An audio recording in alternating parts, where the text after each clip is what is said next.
링컨 대통령이 있죠, 미국에. 그분은 뭐라고 그러냐면 스스로 결심한 만큼 행복해진다는 얘기를 해요. 그 철학자 니체는 행복도 훈련받아야 된다는 얘기도 합니다. 우리가 보면 모두에게 행복을 가져다주는 보편적인 해결책은 없다고 그래요.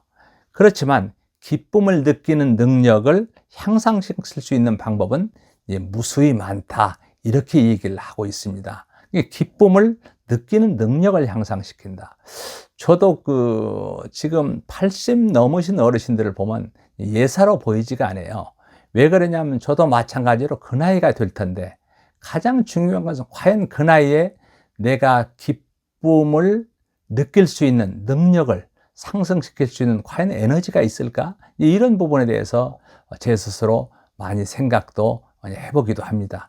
결국은 성공적인 노화에서 마지막 얘기하고 있는 게 바로 노인이 돼도 기쁨을 느낄 수 있어야 된다. 그 기쁨과 의미에 대한 부분을 얘기를 하고 있습니다. 사람들이 다 자산을 가지고 있죠. 요새 자산은 물적 자산, 인적 자산, 통상 이렇게 하는데, 물적 자산, 인적 자산 외에 또 사회적 자산이라는 게 있습니다. 사회적 자산은 첫째는 내가 누군가로부터 얼마나 신뢰를 받아야 되냐, 신뢰에 대한 부분이 있고요. 내가 얼마나 규범을 잘 지키느냐는 부분.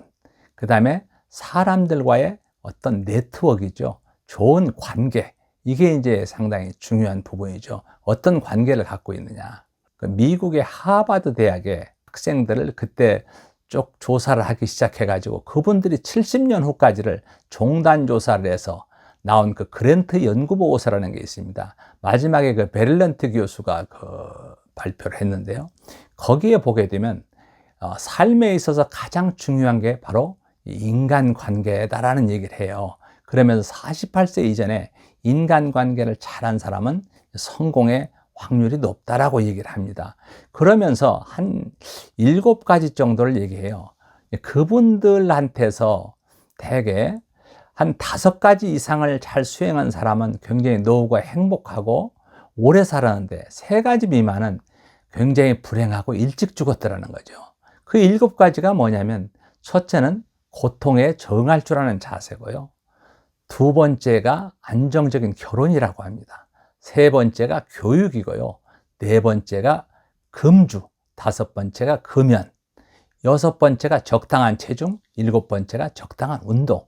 그냥 극히 평범한 것들입니다. 그런데도 불구하고 이것을 5가지 이상을 일생 동안에 수행하신 분들은 굉장히 행복했다는 거죠. 그리고 3가지 미만은 굉장히 불행했다는 겁니다. 그래서 아마 이 사회적 자산에 바로 어떤 신뢰, 또 내가 규범을 잘 지키는 것, 또 사람과의 관계죠. 그 다음에가 이제 긍정심리 자산이 있습니다. 긍정심리 자산이라는 부분 자체는 내가 과연 행복한가, 내가 과연 행복을 줄 수 있는지, 그리고 무언가에 내가 몰입할 수 있는지, 그리고 내가 만들 수 있는지, 창조할 수 있는지, 이런 것들이 바로 하나의 긍정심리 자산이다, 이렇게 얘기를 합니다. 그리고 또 가장 중요한 자산은 우리의 영적 자산이라고 그러죠.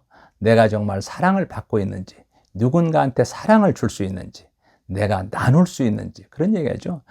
나누지 못하는 것은 나눌 것이 없어서가 아니라 나눔의 감동을 모르기 때문에 못 나눈다고 그래요. 사람의 영혼은 나눔의 감동을 먹고 산다고 합니다. 이런 나눔의 문제, 또 내가 얼마나 헌신할 수 있는지, 이런 것들이 우리의 영적 자산이다, 이렇게 얘기를 합니다. 그래서 우리가 오늘 사실 이제 어떤 행복, 또 죽음, 삶, 의미, 이런 부분에 대해서 좀 간략하게 한번 생각을 해볼 수 있는 시간이 됐습니다.